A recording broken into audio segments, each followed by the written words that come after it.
الا ان اولیاء اللہ لا خوف علیہم ولا هم يحزنون الذین آمنوا وكانوا يتقون لهم البشرى في الحیاة الدنیا وفي الآخرہ لا تبدیل لکلمات اللہ ذالک هو الفوز العظیم۔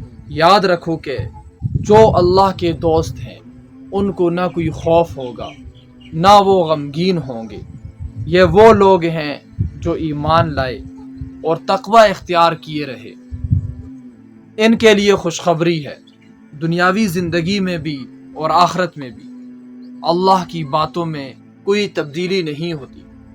یہی زبردست کامیابی ہے، یعنی کہ پہلے ایمان لانا، تقوی اختیار کرنا اور پھر جنت مل جانا، یہ بہت بڑی کامیابی۔ اس وجہ سے ایمان لاؤ، تقوی اختیار کرو اور پھر اللہ رب العزت جنت دے گا۔